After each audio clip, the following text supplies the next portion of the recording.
right. Hi, everybody. On behalf of the conference planners, I am so pleased to welcome all 360 of us to this year's Preserving Historic Places Conference here in Fort Wayne. My name is Meg Galasso, and I am the chair of the Indiana University Committee on Historic Preservation. And I know we already did this once, but I feel like we have to do it again. I know he's back there somewhere. Another round of applause for Cletus. That was just awesome. Thank you. So I have the wonderful job today of thanking and recognizing and welcoming just some of the folks without whom this conference would have been possible. So first, I'd like to take a moment to celebrate attendees who are here on fellowships and scholarships. So it's kind of dark, but if you are able, please stand. If you are here with the Certified Local Governments Program, Ball State University, the Philip V. Scarpino Fellowship from Indiana University, AIA Fort Wayne, county historians, or those attending on a first-time attendee scholarship. So I know we can't really see one another, but let's all celebrate these new and burgeoning professionals. So perfect, thank you. Awesome. Awesome. Great. As is my prerogative as a representative of Indiana University and an educator, I do particularly want to welcome the students and the new professionals who are joining us. Your new perspectives, your challenging questions, and your enthusiasm are crucial for improving and continuing the work that we are doing with historic preservation in the state of Indiana. I also want to thank our sponsors who support these scholarships and who keep this event one of the most affordable preservation conferences in the country. So that includes our conference partners, the Indiana Division of Historic Preservation and Archaeology, Indiana Department of Natural Resources, Indiana Landmarks, Indiana University, and the City of Fort Wayne. So a brief round of applause for those. Thank you. Also, our presenting sponsor, Indiana University's Cornelius O'Brien Lecture Series concerning historic preservation, which for those of you in your communities, the Lecture Series Fund that helps to fund this conference is also available for you and your communities. So if you'd like to learn more about that, there's some information at the registration table, or just come find one of the IU folks. We'd love to talk about it. And our sustaining sponsors, AIA Fort Wayne, AIA Indiana, Archaeological Research Institute, Architectural Revivalist, RC Engineers, Butler, Fairman, and Seifert, Cultural Resource Analysts, Frost Engineering and Consulting, Glick Family Foundation, Indiana Housing and Community Development Authority, Marquise Rental and Staging, the National Park Service and Department of the Interior, Indiana Office of Community and Rural Affairs, SJCA, Upstar, and WIS Janney Elsner Associates. So thank you.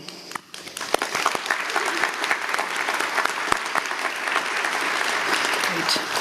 And thank you to all of our supporters, friends, and in-kind sponsors who are noted on our slides and in your programs. If you see someone with a sponsor ribbon, please do take a moment to thank them for their support.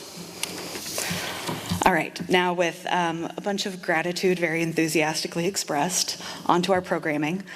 So we are going to have two welcome addresses, first from the Honorable Mayor of Fort Wayne, and second from the Miami Tribe of Oklahoma. Please welcome them to the stage.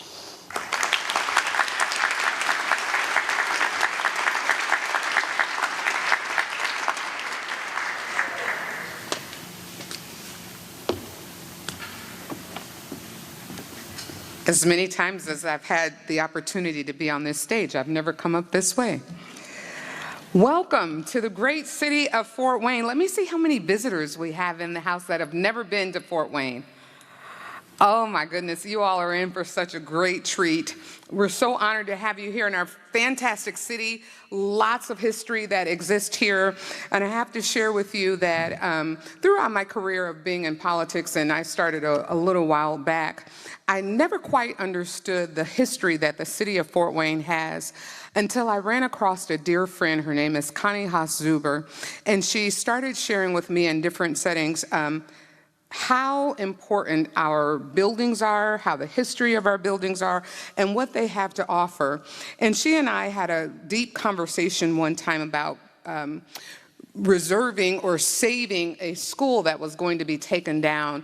And then I could see from Connie's words just how much the history of the city of Fort Wayne and the buildings that we have meant, not only to her, but also to our community, being able to preserve those buildings. And so I am honored that you all have chosen the city of Fort Wayne to be the place to have your Preserving Historic Places conference. It's my understanding that it has been 22 years since this conference has been held here in our great community. And I'm honored to share with you that as you tour our city and maybe enjoy a meal or an adult beverage and help the economy out a little bit, you should know that there are some historical revitalization projects that have taken place. One, historic landing district, which is just south here of the St. Mary's River. And the second, which I understand you'll have dinner at tonight, is the Electric Works campus that was transformed from a blighted building that was used to house the General Electric campus. Fort Wayne has been fortunate to have at the forefront of its historic preservation for a long time, 60 years. 60 years our city has been working to preserve its history. And since that time, the city has been recognized 90 multiple property sites, such as the landing, and single sites, such as the Chief Richardville House. These are all a part of our historical districts. Thanks to the work of our Historic Preservation Commission and our exceptional historic preservation staff, and I think some of the City of Fort Wayne staff and team are here. Wave your hands if you're in the back. I think I saw one or two of you back there. From the staff, our rich history is not only written in books, but it's also reflected in many of our unique and beautiful historic properties.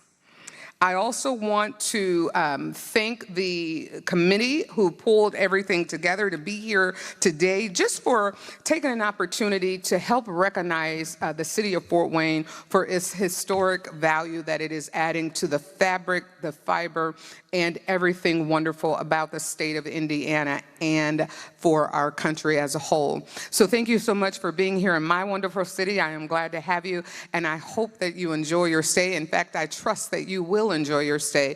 But in the event you need anything, please reach out. We will be here to serve you. Thank you so much and enjoy your time.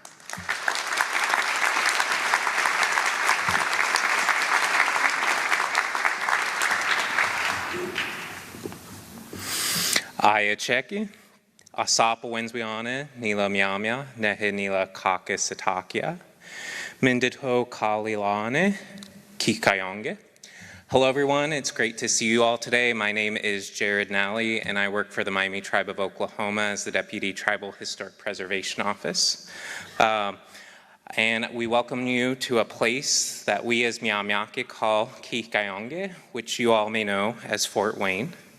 And I have the pleasure of speaking on behalf of Logan York, the tribe's Tribal Historic Preservation Officer, since he could not join us today. And we'd like to welcome you to this place, which is the very center of Miamionge, the Miami homelands, the traditional lands of our community. And this region holds great significance to our people, a rich history, stories, and continued connection to Miamiake. Today, Kikayonge represents a shared landscape with multiple community histories, and we come together at the Indiana Preserving Historic Places Conference around our shared love of this region. Our people have walked this landscape since time immemorial, and our connection to these lands goes back beyond our cultural memory. Before the 1800s, we could not have conceived of our forced separation from our homeland, nor the creation of our tribal diaspora brought from forced removals.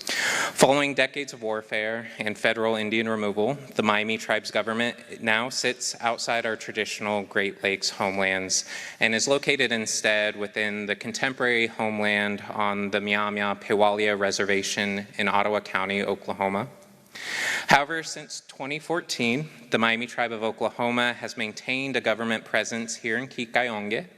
In 2021, the tribe purchased a 45-acre property named Pekakionge, the beautiful place. On this land, the tribe recently completed construction of the Miamia Creo building, which is now held in trust and operates a cultural resources extension office. The CREO offers cultural programming for over 1,200 tribal citizens residing in our homelands in Indiana, and providing significant space for the tribe's food security and Mya cultural learning recovery activities. The CREO also serves as the home of the nation's Tribal Historic Preservation Office, where I work. We truly appreciate the opportunity to welcome everyone to our homelands for this important conference, which is held here to better preserve the history of place. This conference's shared mission, as it turns out, is really important to our office. And so while you're here, we invite you to connect with the place we call Kikayonge. Visit some of the sites that shape Kikayonge's history, such as the confluences of the St. Mary's and St. Joseph and Maumee rivers, as well as the Akima Pinjiwa or Chief Richardville House, which has received National Historic Landmark status. We would also invite you out to Pekokyonge, the beautiful place, our Cultural Resource Extension Office, during our Thursday afternoon breakout session, where we plan to discuss what the tribe does for our community here in Kikayonge and how these historic preservation work supports that mission of community development. And I really hope to see many of you there. Kikwesitule, I show you all respect. Mishnewe. Thank you.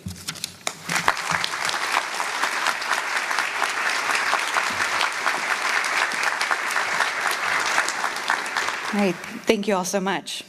It is now my pleasure to introduce Randy Harder, a Fort Wayne historian and the author of 3 books on its history, as well as dozens of articles and research papers about the Cindy's wondrous past. A frequent speaker to area groups and the founder of the Fort Wayne History Roundtable, today he joins us to share a bit about the history of this incredible theater. So please welcome Randy Harder.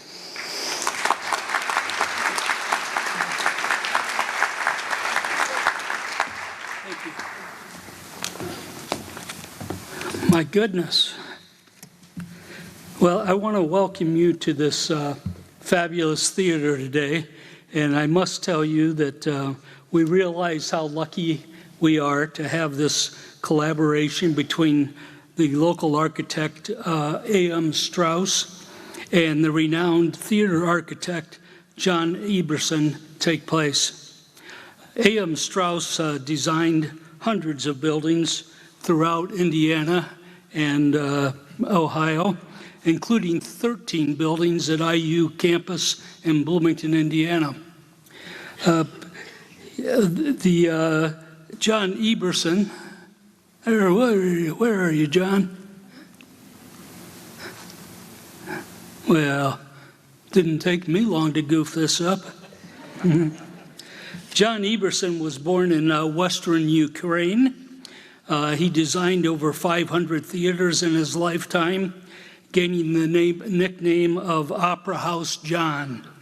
I'm not sure if that was a compliment or a slight by his peers, but he was certainly at the pinnacle of his field. And old John looks like he's doing all right, doesn't he? As you likely know, this is one of 5 extant Eberson theaters in the state of Indiana. And so I'd like to give a quick shout out to the other 4, starting with the beautiful 1929 atmospheric Paramount Theater in Anderson that had closed in 1985 and after restoration reopened in 1995, and that incidentally was also a collaboration between A.M. Strauss and John Eberson. Then in Terre Haute, there's the wonderful 1922 Indiana Theater with its lovely lobby and impressive ceilings, rotunda, and the use of terracotta on the exterior of the building. Also in Terre Haute is the vacant 1915 Hippodrome that, while up for sale, sure looks great on the inside and out.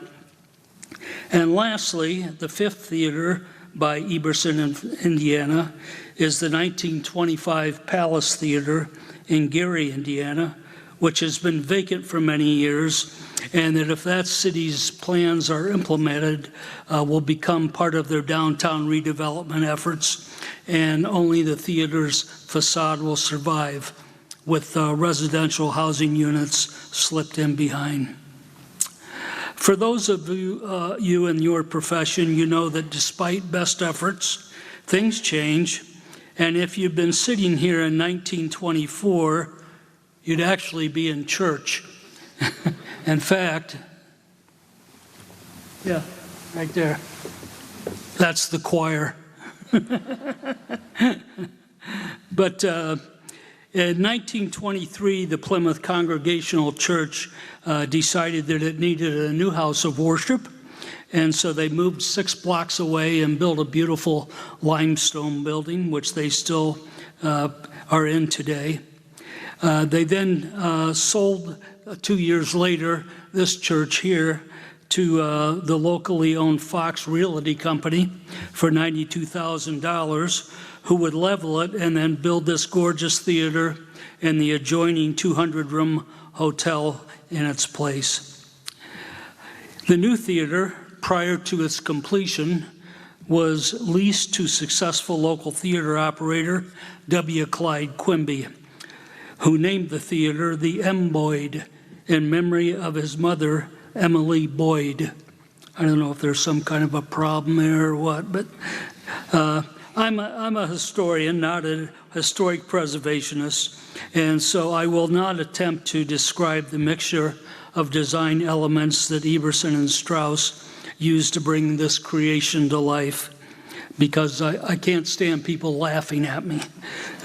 So instead, I'll share a bit of history about the theater. I'm not going to bore you with how many bricks were used or sacks of cement, all of which has been recorded. But a few of the more interesting facts were that the beam holding that balcony up there is 11 feet tall and 110 feet long, making it the largest piece of steel in the city at the time and weighing over 100 tons.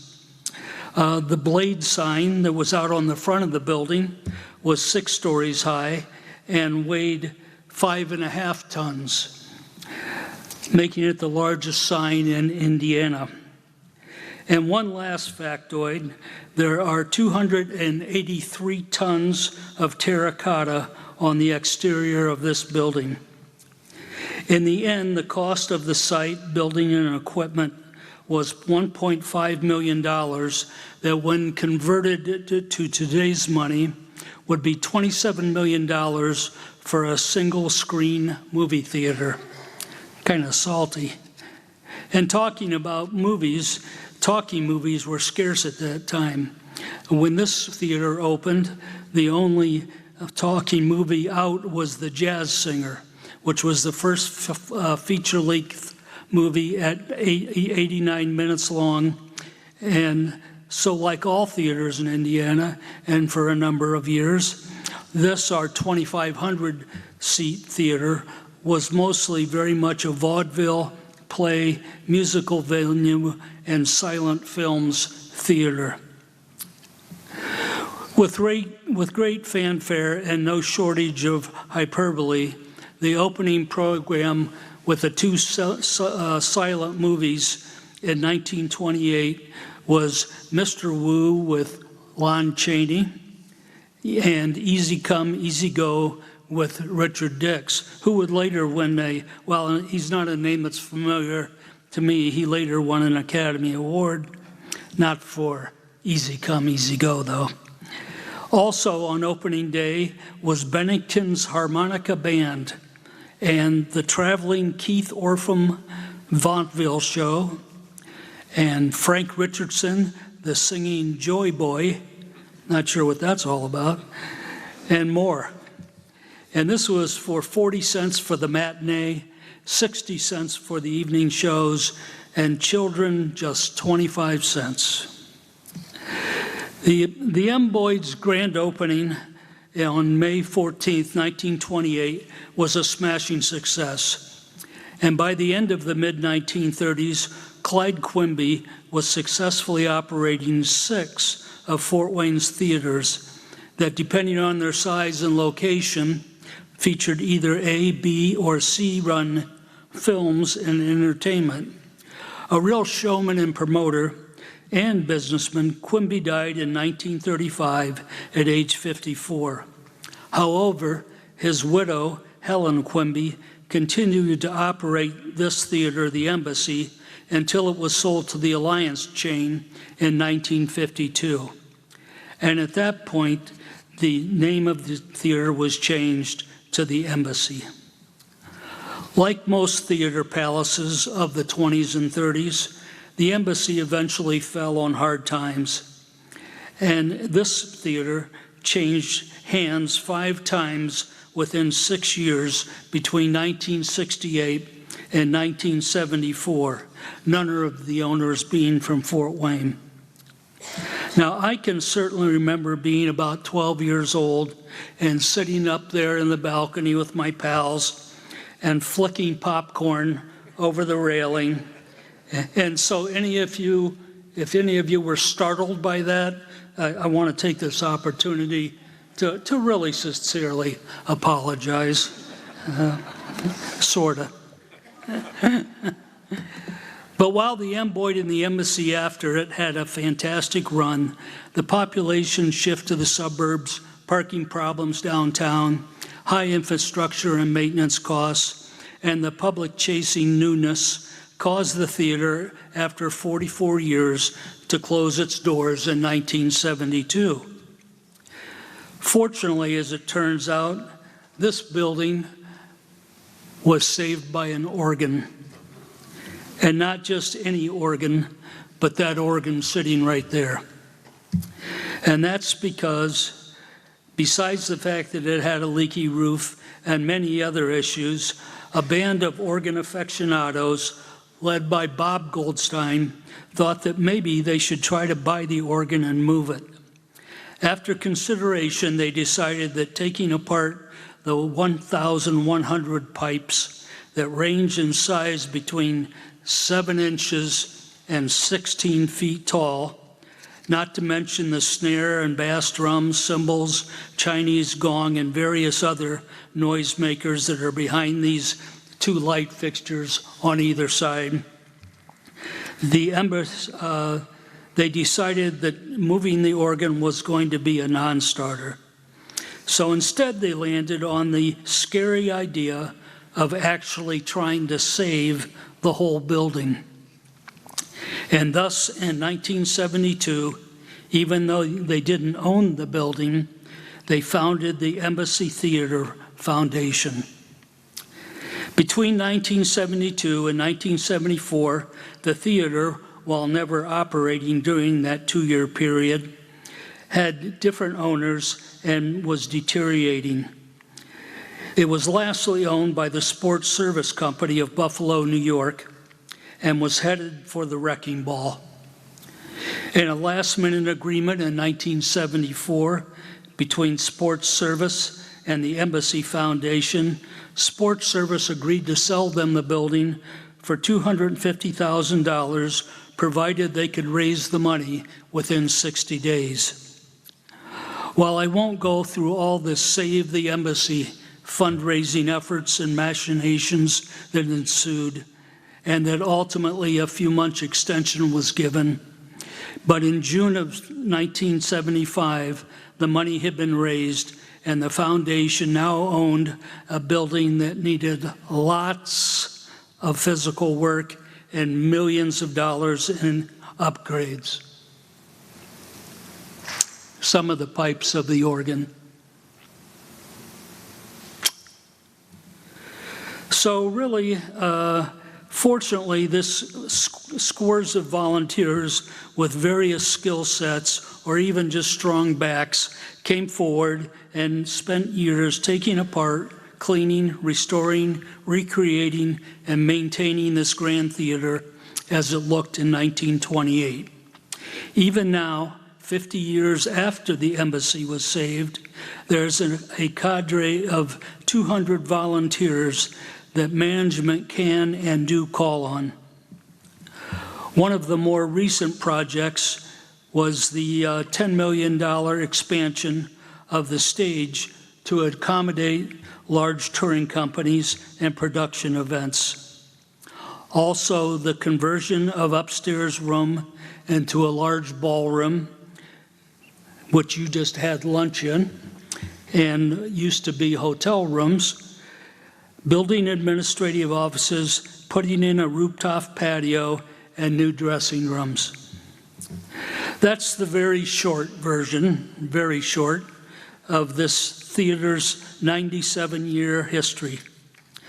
But part of the theater's history is the thousands of entertainers, from big bands to magicians, acrobats, comedians, rock and roll groups, traveling Broadway plays, animal acts, dance troupes, and lecturers that have stood upon this stage.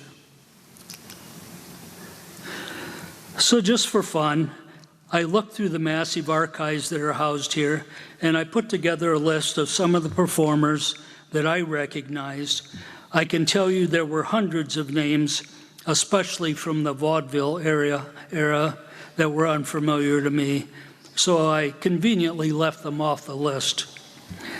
Here's a few that have graced this auditorium that I was familiar with.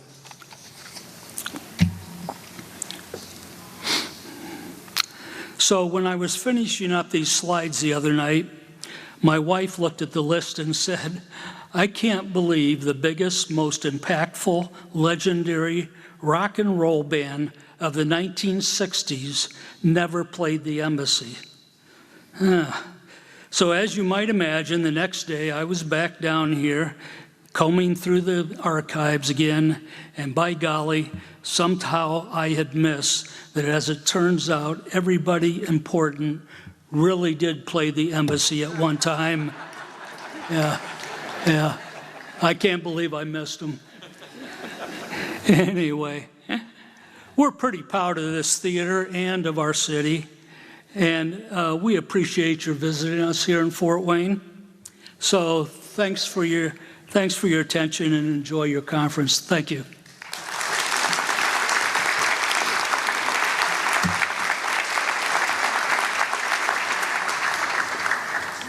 All right, thank you so much.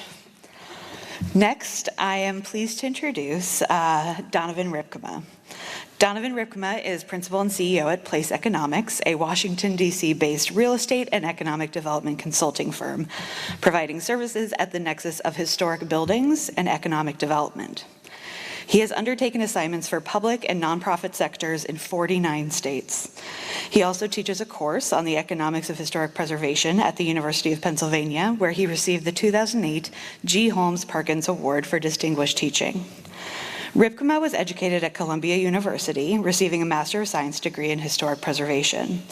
He is the author of several highly regarded publications, including Community-Initiated Development, The Economics of Rehabilitation, and the Feasibility Assessment Manual for Reusing Historic Buildings. Ripkema's book, The Economics of Historic Preservation, A Community Leader's Guide, is widely used by preservationists nationwide and has been translated into Russian, Georgian, and Korean. Ripkema has worked with such groups as the Urban Land Institute, the Mayor's Institute on City Design, the American Planning Association, Smart Growth America, the National Trust for Historic Preservation, and the International Downtown Association. Federal government clients have included the U.S. Army, the Department of State, the Department of Housing and Urban Development, the Department of the Interior, and the Advisory Council for Historic Preservation, for whom he prepared a report entitled Measuring Economic Impacts of Historic Preservation. In the fall of 2012, Ripkema received the Louise DuPont Crown and Shield Award from the National Trust for Historic Preservation. The Crown and Shield Award is the nation's highest preservation honor and awarded for lifetime contribution to historic preservation in the United States. Please join me in welcoming Donovan Ripkema.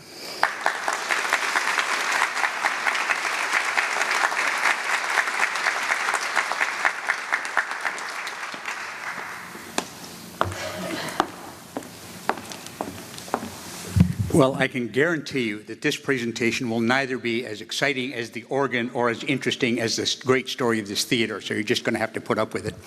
So we have been, my colleagues and I have been working with the city and the Genealogical Center, Historic Fort Wayne, the Allen County Library for the last 8 months, finishing this study on the economic impacts of historic preservation in Fort Wayne. And so that's what I'll be talking about this afternoon, kind of the findings. So just to give you a heads up of what I'll be talking about, kind of the basics, what is historic preservation in Fort Wayne, tax credit activity, building investment, purchasing power in historic districts, property values, housing and affordability, and heritage tourism. This is kind of my life. I know all of you like historic preservation for cornices and gargoyles. I like it for charts, so we just have to kind of live with that, I guess. I just feel the obligation of warning. So most of what you're going to see is a bunch of charts, graphs, tables, and numbers. So you're going to be bored, but I can't see you dozing off, so it's just perfectly all right. I won't be at all offended. You'd keep the snoring down would be kind of fine, but that's fine. So here's what we looked at. And Fort Wayne, interesting thing for those of you who are practicing preservationists, its structure of the preservation program is a little different than is normal, in that in most cases a local preservation commission will be able to designate historic districts, and that might be a block or 40 houses or 400 houses or a downtown area, whatever, as a historic district, and then individually landmark buildings. Well, the legislation here is such as everything is an historic district. And so there's a single building designation is also an historic district. It's not either a criticism or compliment, it just is as it is. But so they have 96 historic districts, but a number of those are one building or two buildings, or a real small issue. That does present a methodological challenge for us, because our typical approach to these kind of studies is to look at what's happening in historic districts, how is that different from what's happening in National Register districts that aren't also local districts, and then how do those compare with the rest of the city. And again, we made lots of analyses that you'll hear about in that fashion, but that did not include all 96 of these in many of the metrics, and this is the reason. For things like property values, where we can get site-specific data, then we can include the individual buildings, or group of 2 or 3 buildings. But for things that require demographic data, you simply can't reliably get that data at the parcel level. You have to go in a larger area. And so we didn't look at 96 districts for many of the things. We looked at the 6 or 7 that kind of fall into the traditional category.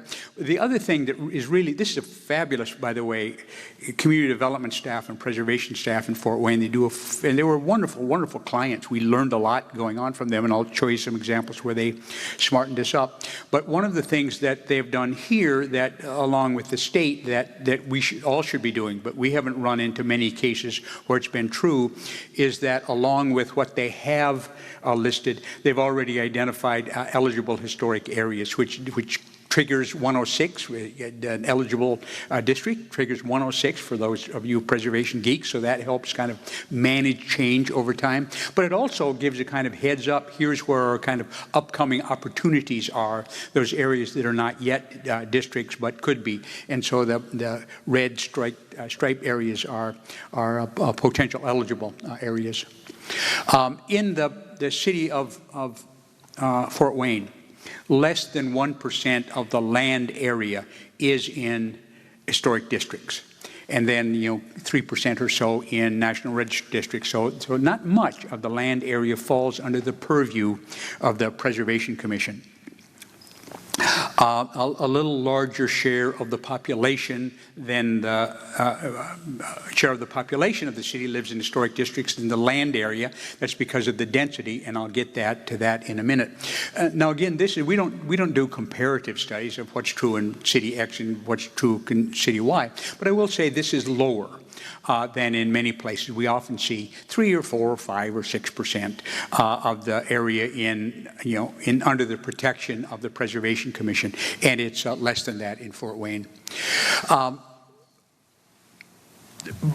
But here's almost every one of your cities will have ongoing debates about density, about the importance of density, and it's a legitimate argument to be made, whether you're on the political right or political left, if you're going to effectively provide public services, streets, sidewalks, how far the cars and the fire engines have to drive, and the ambulance. Density is something that's really important for good walkable cities, for effective providing of public service. So density is a good argument to have, and I'll show you about the density in the historic districts in Fort Wayne.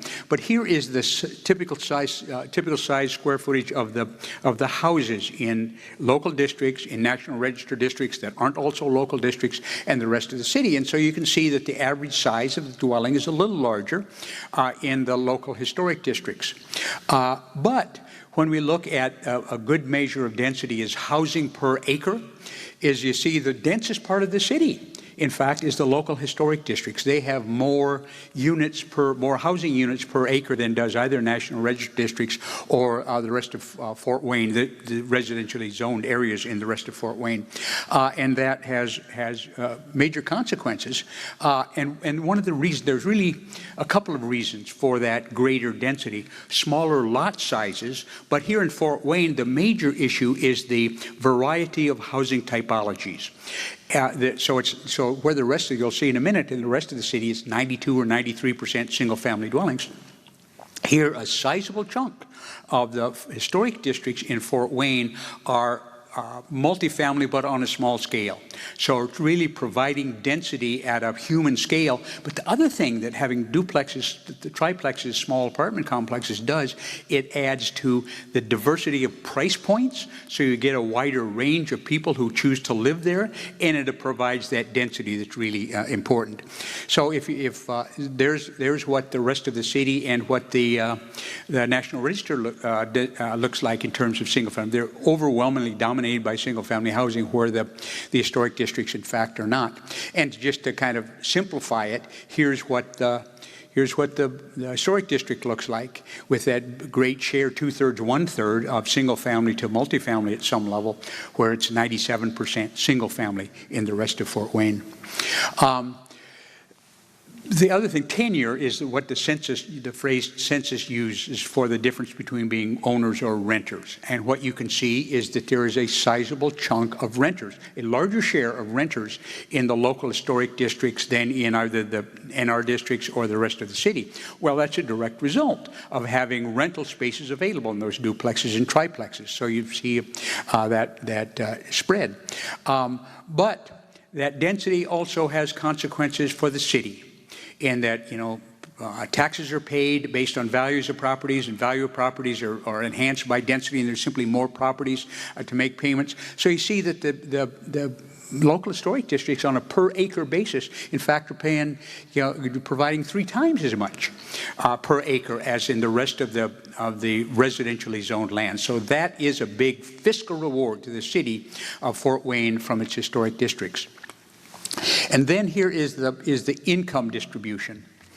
And again, it's like we made up the findings so they really look good. So we happen to have a philosophical position. You don't have to share it, but that neighborhoods are healthy when, in fact, there's the whole range of the economic spectrum in the neighborhood. Well, what you're seeing in the local historic districts, there's a greater share of people at the bottom of the economic range and a greater share at the top than either the National Register districts or the rest of the city. Well, that means that the one place in Fort Wayne where literally rich people can live next door to poor people is in the historic districts. And we happen to think that's a really healthy thing for cities to have, and Fort Wayne's historic districts are doing that. Now there's the Preservation Commission. And we made Krager dig up 25 years of data, and for about the first 15 of those, there's about 80 applications a year for a certificate of appropriateness. There's been about 100 over the last 4 or 5 years, so it's a major workload, approvals. One of the critiques, and I know you've heard it in all of your towns, somebody will be proposing an historic district and say, well, a stupid historic district, you're going to create it, and it's just another layer of regulation. Those people on those preservation commissions, they just sit there so they can tell people no. Well, that hasn't been the case. over a 25-year period, 80% of the applicants go and you know, I have sympathy for the property owner. They don't know what they're supposed to do. 80% of the applicants go into the preservation office and get it approved at the staff level. They don't have to appear before the commission. And so what happens is somebody goes in, here's what I want to do, and Krieger, his colleagues, say, well, it might be better if you did this or did that, and the property owner says, I don't know, I want to do the right thing. They do it, and it gets approved at the staff level. That's a really good thing, and less than 2% over that 25-year period. Less than 2% have been turned down. You're more likely to be run over by a taxi cab in Fort Wayne than you are have your proposal turned down at the Preservation Commission. And then, of course, this fabulous project, I want to talk about the tax credit investment, because it had been a major impetus for jobs, taxes, labor income in Fort Wayne over the last a decade or so. So here is the cumulative investment in tax credit projects in Fort Wayne, and it's a huge amount of dollars.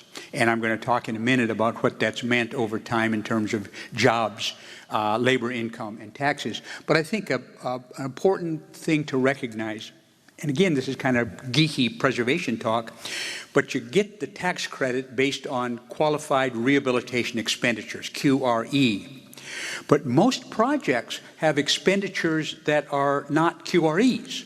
That might be an addition. You get it approved, but you don't get tax credits for it. Or might be some expenditures that don't count for tax credits, but that money still generates jobs, household income, and taxes.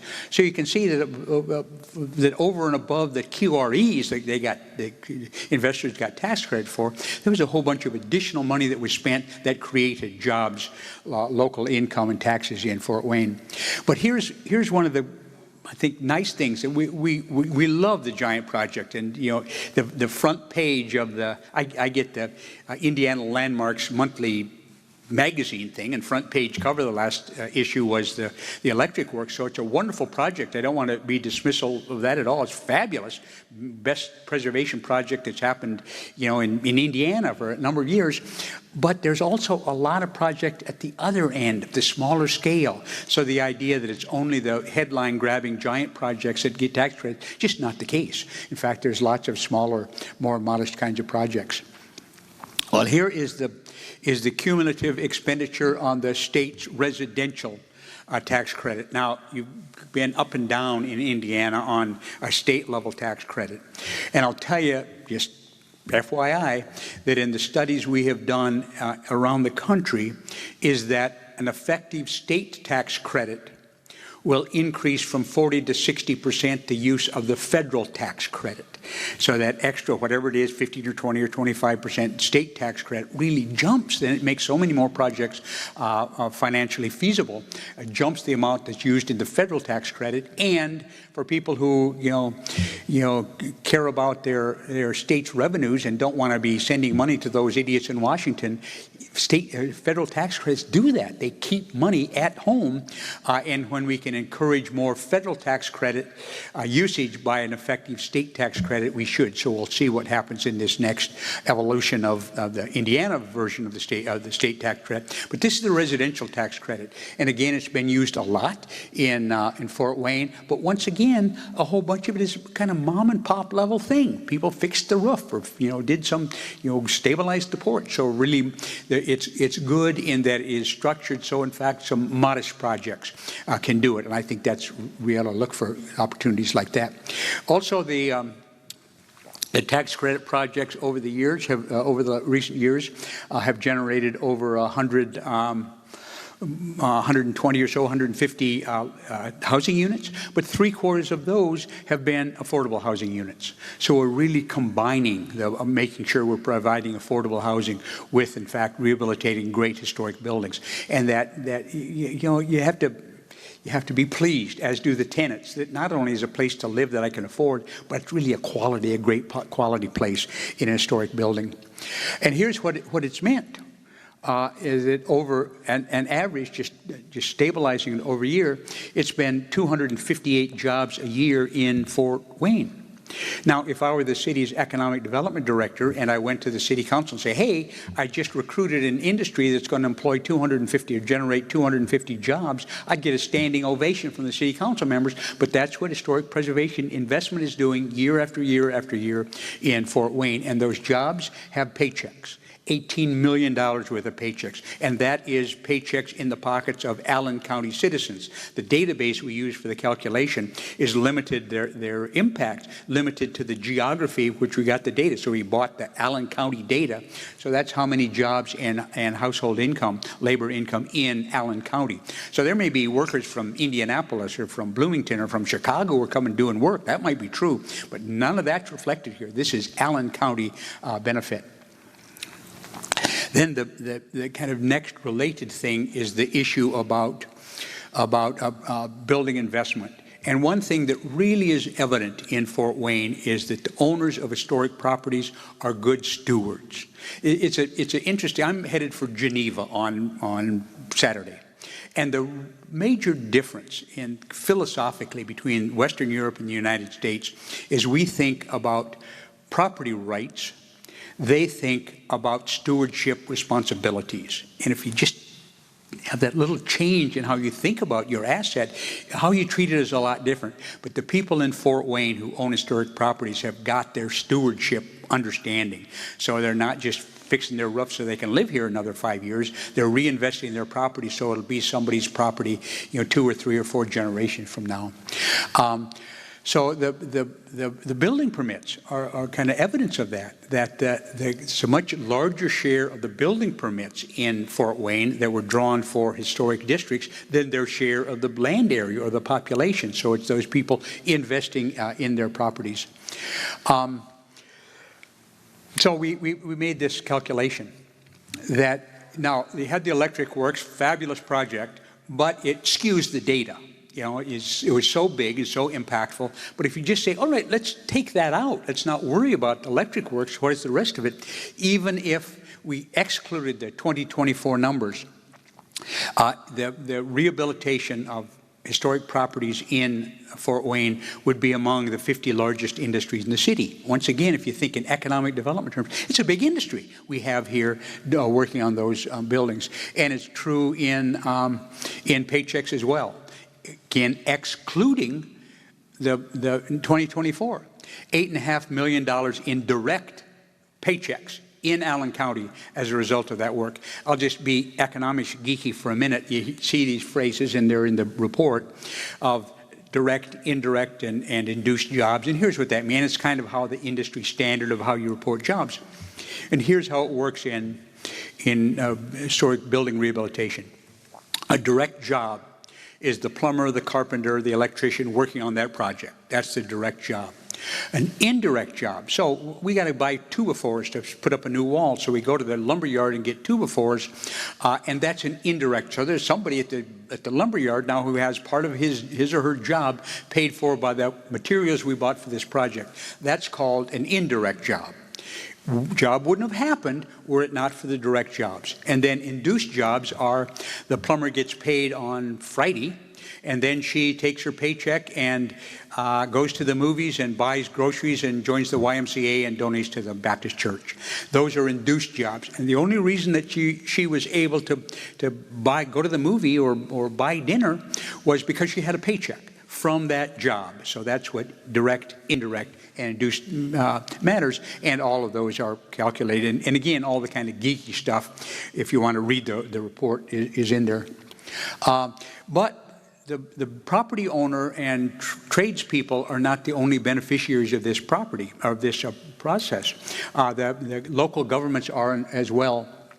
Over this time period, that investment in those historic neighborhoods in Fort Wayne generated more than $9 million in local property tax revenues, and $3 million in 2024 alone. So paying cops and firemen and street cleaners are the result of that extra tax revenue to the city of Fort Wayne. And then the purchasing power. And we don't always use this as one of the metrics when we look at these kind of studies, but we did here. And the reason we wanted to look at it is because, as I'll show you in a moment, is that the median income, the level of income in the local historic districts is in fact below the median of the city. And they're relatively small, the historic districts that we looked at. Don't accommodate that many people. Well, what happens? So I'm the site selection guy for a Gap or the Starbucks or whatever. Lots of times they'll simply look at census demographic information, and they'll say, there's not enough people and they don't make enough money, and so we don't care about that. We're not going to worry about locating a place there. Well, we look at it differently. We look at it based on what's called the Consumer Expenditure Survey. It gives you a little different picture. So we looked at the residents by household income in these historic districts and said, well, look at what they're spending is not insignificant, it's $48 million a year being spent by the people who live in the historic districts. Well, when we do these projects, we always ask the client to kind of set up a review board, people who we can kind of bounce ideas for. And we're kind of midpoint through the report, we were going through what we'd found so far. And the committee, the advisory committee said, well, okay, what does that mean? Is that a lot? Is that a little? What does that mean? You need to give us some comparison. So we did. That was a good advice. It made the report better, so we did. And here's what we found. That in fact, that spending power of the historic districts, even though it's a lot of people have very modest incomes. In fact, the spending power per acre there was greater in the historic districts than in the National Register districts, and more than the city as a whole. And what one of my colleagues wrote in the report, and she was absolutely right, saying this is why often the commercial districts that serve historic residential districts are often so vibrant and successful, because there is that concentrated buying power, even if it's not all rich people who are living in those areas. And then this issue about property values. So I've been doing this measurement stuff since the day after World War I or something for a long time. And it used to be that if there was an historic district being proposed, there would be people, property owners, and oftentimes the real estate industry, they would stand up and say, well, no, wait a minute. We don't want that stupid historic district, because if there's another layer of regulation, that's prima facie going to hurt my property value, so we don't want that to happen.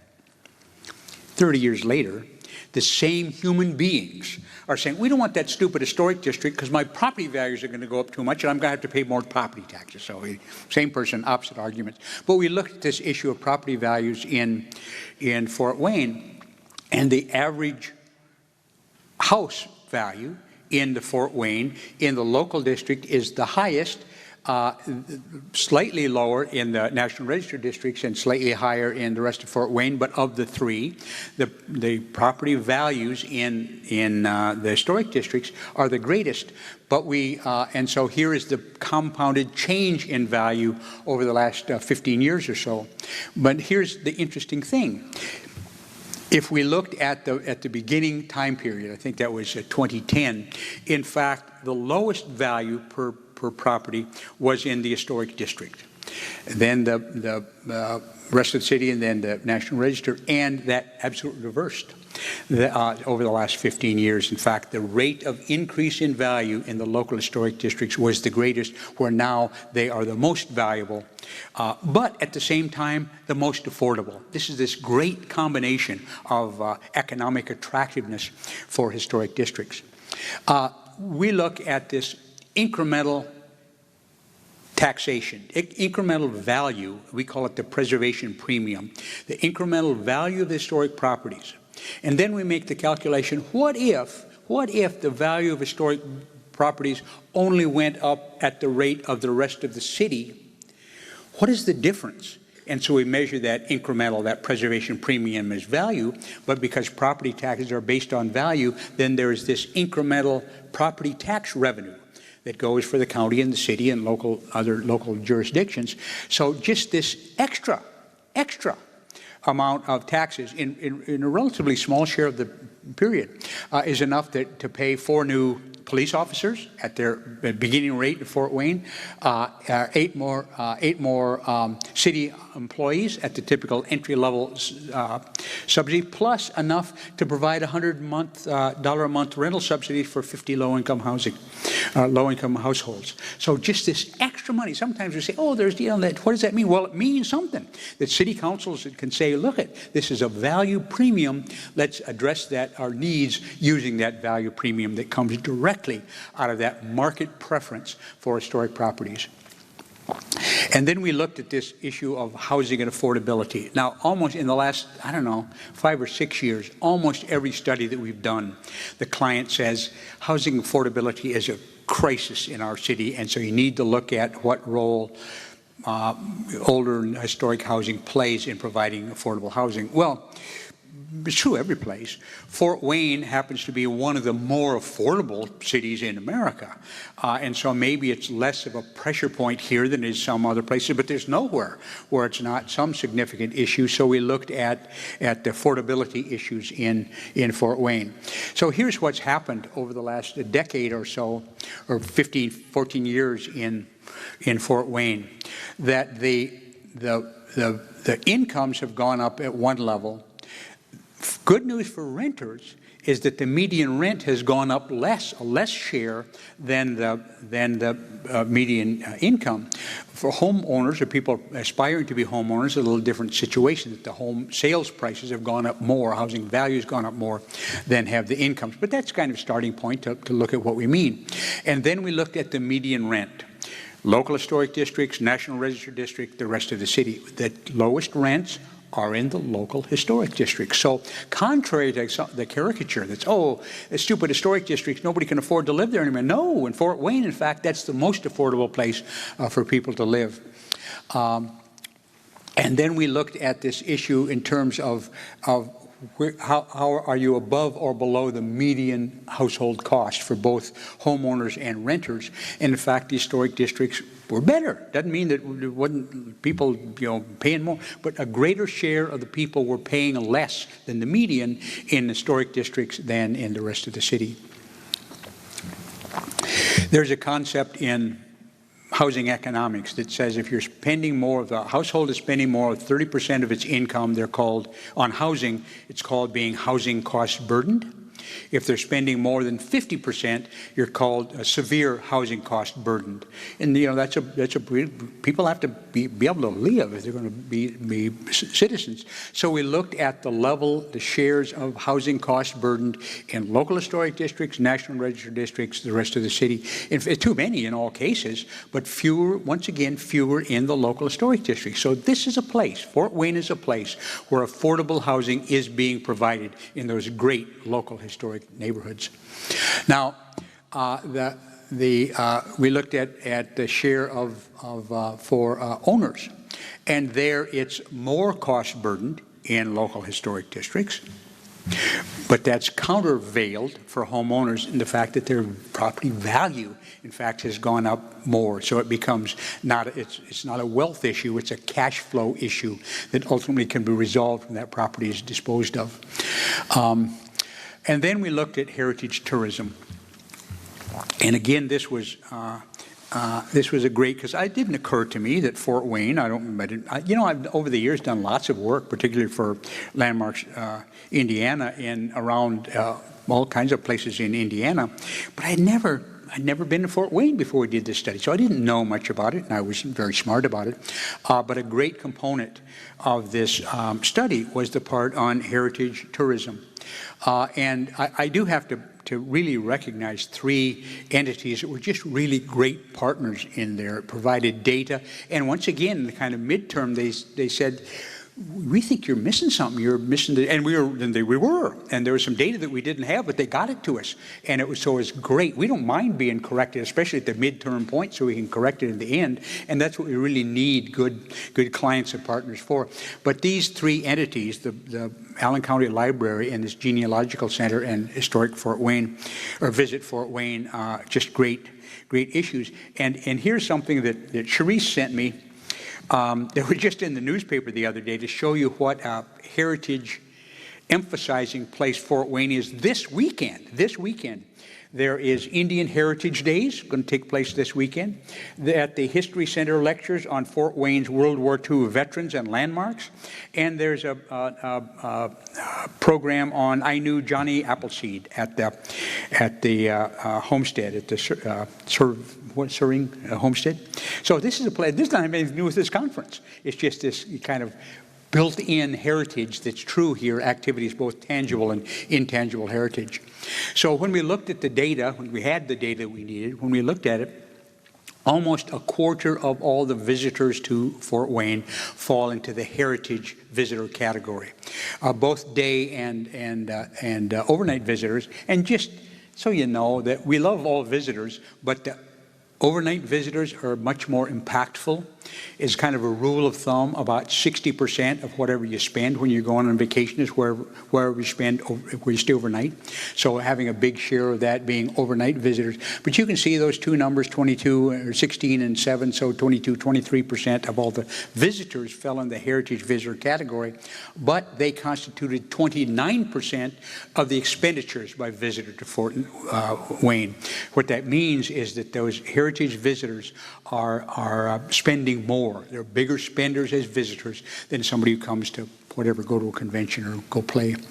And we looked at the per trip expenditures. And so both for day visitors and for overnight visitors, the heritage visitors spent more than their counterparts of people who came and didn't care. That's 75% that heritage things aren't my deal. And then we were able, with those kind of numbers, to calculate what that means in terms of expenditures and impacts. When you travel, you spend almost all of your money in 5 areas. You spend it on local transportation, spend it on lodging, spend it on food and beverage, you spend it on retail purchases, and you spend it in the kind of fifth miscellaneous category, this entertainment, amusement. So if you go to, pay to get into a museum, go to a theater, whatever, that falls in those categories, and that's where the visitor spends their money. So we looked in each of those, over $300 million into the Fort Wayne economy from the heritage portion of the visitors. A huge, huge, huge impact on the economy. And then we can take these numbers and calculate the numbers of jobs that means.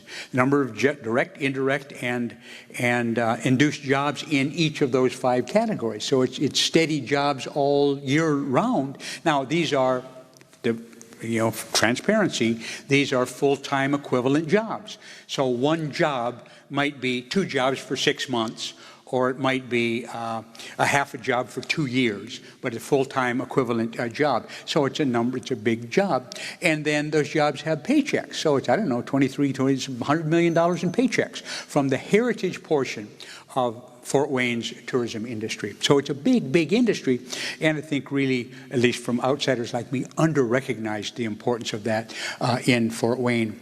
And again, it transfers into tax revenues. So the city and the county are getting lots of money as a result of this heritage tourism visitation to Fort Wayne. So some general conclusions here. Trouble is, I can't read from this far away, and I have no notes. So historic preservation means paychecks, jobs, and tax revenues. Historic districts provide affordable housing in convenient, character-rich neighborhoods. Owners of historic properties in Fort Wayne are good stewards, investing in their homes and businesses, which creates jobs, incomes, and taxes. Owning property in historic districts has proven to be an excellent investment. The tangible and intangible heritage assets of Fort Wayne draw visitors who have a disproportionate impact on the local economy. I would be mistaken. I would not be doing my job if I didn't thank the great supporters who made this study possible. Nobody can accuse us of lying. The chart's lying. No, the chart's not lying. We told you the truth in the charts. So thank you very much. And if you want to see the report or see what's behind it or whatever, you can get the QR code. And the city of Fort Wayne has done a great job getting out the message about this study. So thank you, and thank you very much.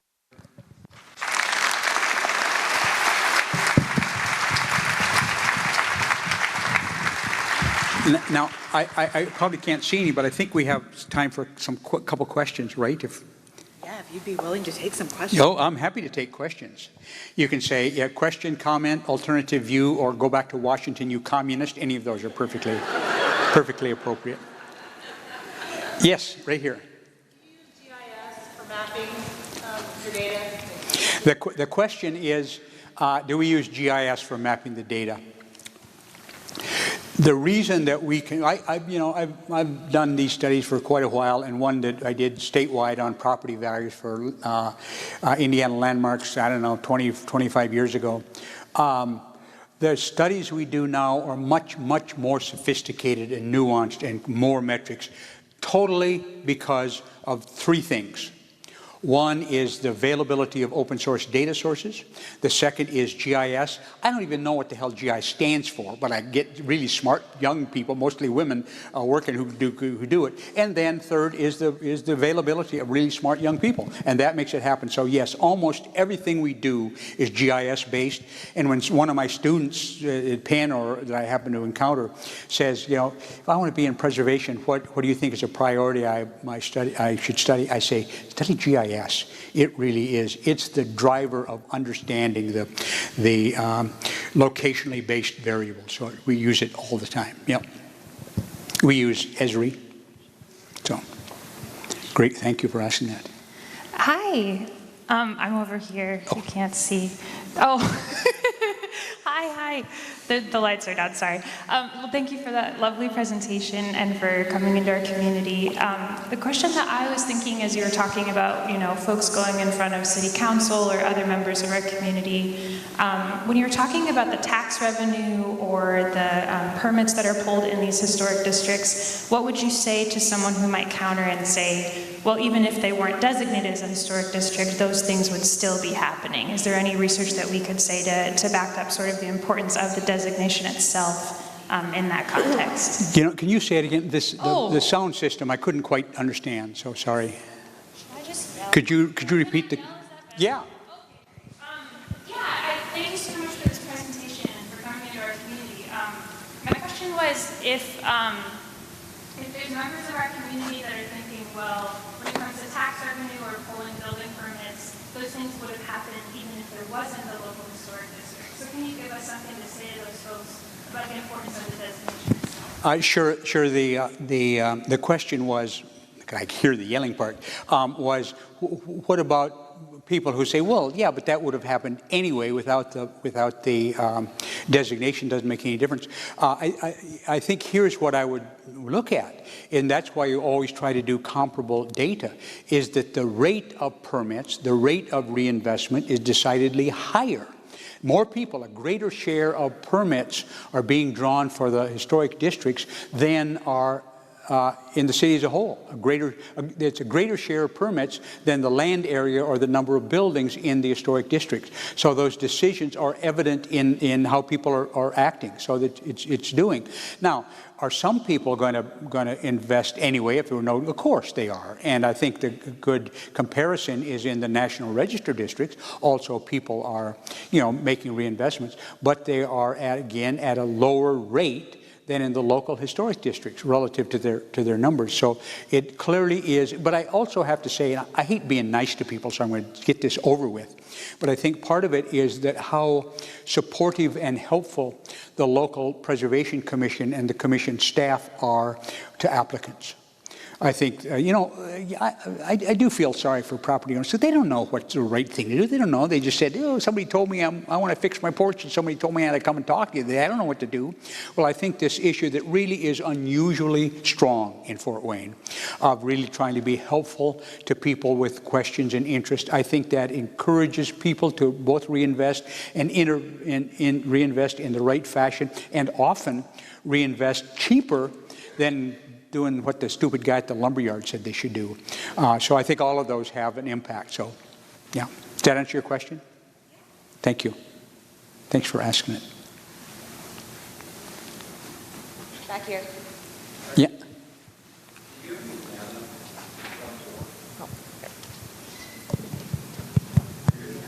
Did you have any data on the number of rental units in the local historic district over time? I can think of a lot of anecdotal evidence of maybe 3-unit or 4-unit complexes being converted into single unit homes. So I didn't know if you'd seen that number go down over time or stay consistent or go up over time. Great question, and we do, and it's in the report. I didn't happen to include it in the. We have 10,000 factoids, and I only had 3 hours to give them to you. But yes, we have the length of tenure in both renters and owners in historic districts by decade. So it's in the larger report about. So good question. And in the report we have that data on the greater propensity to be long-term, both homeowners and tenants in historic districts than randomly in the city. So I don't recall the data, the exact numbers in overhead, but it's in the report. Good. Thank you. Good question, because it is something we try to look at. Yep.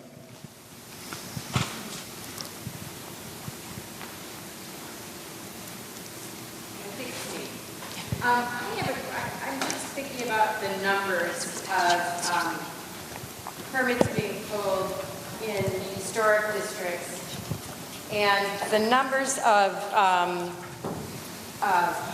it's old housing stock.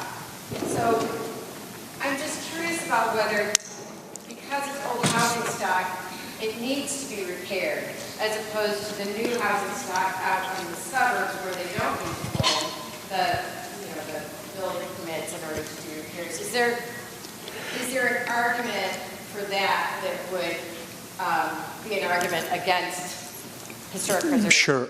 Good question. Good observation. Well, it's a bunch of old housing. Of course, there's going to be more permits, and that's true. I mean, if we compared it to a subdivision built in 1995, of course it's going to be greater permits. We didn't do it, but I strongly suspect by the overall numbers that if we looked at a de minimis level, that there's still going to, even if what our comparison was housing permits pulled for older housing not in districts, so assumedly the roof still leaks and whatever, is that it would still be a decidedly greater number in those districts who are doing it. I'll remember that. I'm glad you brought it, because the next time we'll make that comparison, the next time we do a study someplace. And I think the closest proxy for that measurement is the difference between permit issuing for the local historic districts and the National Register districts. National Register districts have more properties, but there's a greater rate of permit drawing in the local districts than, and of course the National Register districts will be mostly older housing too. But I think you could, and the really smart community development and planning staff in Fort Wayne could probably make that calculation. But if you just sorted out, say, housing over, 70 years old, these are in districts, these are not in districts, and that's kind of how we look at things, and then just sort the permit stuff in those. I think you'd see a measurably higher permit draw in the local districts than just randomly. So you would be comparing apples and apples and not 100-year-old houses with 10-year-old houses. But a very valid question to raise. I can yell. I was wondering if you could tell me about how you identify heritage tourism. I assume a lot of ticket sales to places, but if there's more to it. Yeah, the question was how do we define heritage tourists? I have to tell you, we don't ever claim to be tourism experts. We aren't. And when a client asks us to do it, we do it. I have to say that my goal in life, and I'm really old, so I got to reach the goal pretty soon, is when you say economics and historic preservation, that the default answer is not always, oh, you must mean heritage tourism. Really important one, it's not the only one. But the question was, how are heritage tourists identified? We usually, when we do tourism-related analysis, use the data from a firm called Longwoods. That's a Canadian-based firm, but they do surveys, quarterly surveys all over North America on tourism. And so the questions are, did you travel in the last 90 days? Where did you go? How far did you go? How much you spend? How much you spend on lodging? Did you go alone? Did you go with a partner? Did you go with your family? Did you go? Whatever. They have this long survey stuff. And then they can disaggregate that to whatever level. Well, that's the data set that the state of Indiana uses. And so it was a combination of state data, local data, and kind of other sources where we looked at heritage tourism here. When we sort the Longwood's data, and what we do is we just buy their expensive data set, and here was the distinctions. They have one question about what did you do on your vacation? And there's like 20 or 25 options, 2 or 3 of which are heritage related. I visited historic sites, or I went to historic museums. I don't forget what they are, but there are 2 or 3 of the 25 or so that are clearly heritage related. They have a separate set that is interest areas. What are your interests? Well, it's outdoor activities, it's football games, it's whatever, but again, 2 or 3 of those are heritage related. So what we do when we get it from Longwoods, we have them sort the data, so make sure that there's not overlapping, so we're not double counting. Sort all the responses that either their activities or their interest areas were in one of those heritage categories, and how do they perform versus everybody else. So all the people who didn't visit historic sites, don't have any interest in history, local history, and the patterns of those, how do those differ. So we're really mostly concerned with how the heritage differs from those. So that's our definition. Now, in fairness, there's no such thing as a pure heritage visitor. You might be going to Savannah for the purpose of visiting historic sites in Savannah, but you're still going to have breakfast at McDonald's. So there's nobody who only does, but that's also true of a golf tourist or a convention tourist. Not all the expenditures if I go to a convention are about that convention. So it's just a way to kind of sort out in order of magnitude of fashion, but that's how we define heritage visitors. I think, if I'm remembering right, in the case of Indiana, Longwoods had their own sorting of heritage-based visitors. So since they'd looked at the localized data, we used whatever they used for the definition to sort it. But it's going to be largely the same, similar to ours. Got a question back here? Oh, okay, there's one right up here, and then we'll get there. Yeah. As we see the local revenues increase and the neighborhoods become more affordable, appealing to families, are local public schools reflecting similar growth, improvement, and innovation in the classroom and with those dreaded scores we all hate, best scores? Yeah, great question. I only have one positive characteristic as a human being, and that is I have no reluctance to say I don't know, and that's one. I haven't seen anything that's tracking that. But that'd be a very interesting thing. Sometimes we stretch in the metrics that we look at. We haven't looked at things like test scores and reinvestment in schools. So I don't know. I just anecdotally, I would say, because for many years, historic neighborhoods in cities of all sizes where people moved away from, that in many cases the schools that historically, neighborhoods serving schools in historic neighborhoods were the ones that got closed, often the case, and whether they've been as people moving back in and families moving back in. There's also and again, I don't know that it's been the case in Fort Wayne, but in many larger cities, when there's been a departure from older neighborhoods, historic neighborhoods, and the return comes, the early returners are often the gay population or single people. So it doesn't affect the school system much, and the family moves in, or kind of second and third wave that moves back in. So it's probably, if it happens, it's probably a delayed happening in many places. But that's just kind of my bluffing my way through. I don't know on that question, and it's a good thing somebody should look at. We just haven't, and I haven't read anything in that regard. Hi. It seems like there's a pretty strong correlation between positive economic activity and historic preservation or historic districts. I wonder if, in your experience doing this, there's been any exceptions to the rule, or if there's been any differences that you found between different regions or different more rural or more urban case studies? Yeah, good question. We've done some stuff in smaller towns. We've done it in Frankfort, Kentucky, and Saratoga Springs, New York, and Cumberland, Maryland, smaller places, and there the patterns, the numbers are smaller, but the patterns are largely the same.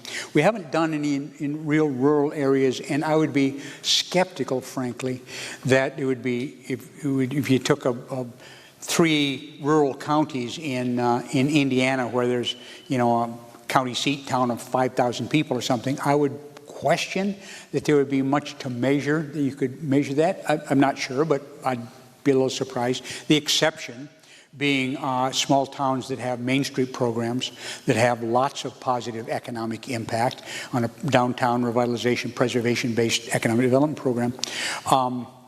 So I don't know. And I'm going to answer a slightly different question than you asked, and that is, do we ever find bad news in these studies on the economic side or other things? We don't really find it rarely on the economic side, but sometimes we do on the demographic side.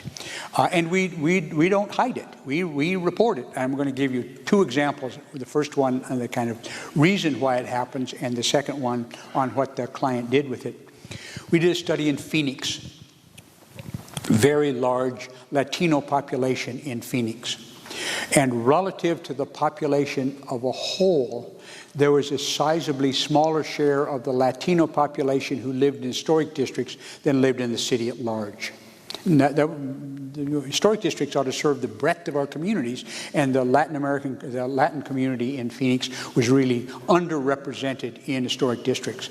And so we reported it in the report we wrote, but we also talked to the staff. Well, Arizona in, I think, 2007 had a statewide initiative that basically said any change in land use decisions, any zoning change, anything else that has a negative impact on people's properties values, the city has to, the zoning entity, it's usually the city, has to compensate property owners for that diminishing value. Well, even though almost all of the, whether we've done them or somebody else has done them, all of the studies about the impact of local designation on property values has said it's an enhancer, never a diminisher. Cities throughout Arizona, most of them at least, have been afraid to, the city attorneys have said, we don't want to challenge it. We just don't want to take the risk of having to pay compensation for diminished property values. So there has not been any new historic districts in Phoenix since 2007, except where there was a 100% concurrence on property owners to become a district. They had, prior to that time, done a lot of survey work to create particular Latino historic districts. And so they had all the documentation, but it just kind of came to a sudden stop. So yeah, it showed what bad news, but there was a reason for that bad news. In Columbia, South Carolina, sizable, I think 46% African-American population in Columbia. And not only was the black population underrepresented in historic districts by numbers and percentages, but over the last 50 years, in fact, they've gotten scarcer in those historic districts. Well, that's not good news. Again, the historic district ought to, we think, historic districts ought to represent the breadth of humanity in the city. Well, so in Columbia, we think that the cause of that was the conversion, University of South Carolina is in Columbia, of the conversion of lots of older housing into student housing in those historic neighborhoods. So kind of black population, in many cases, placed out of those areas. You know, I'm some landlord and I'm renting 1 bedroom for $800 a month, where I was getting, $1,000 a month for the whole house before. So I think that was a pattern. But the client, it happened to be the nonprofit advocacy group, the Historic Columbia Foundation. They took the news, and it was in the report, we didn't hide it. They took the news and said, well, good, we're not happy that's happening, but that gives us a clue that our priority over the next years is seeing that we can help more under-recognized neighborhoods be historic districts. So that kind of, we rarely see kind of negative economic impacts. They differ in magnitude, but there are sometimes social and cultural negative things. Thanks for the question. One more? Thank you all very much.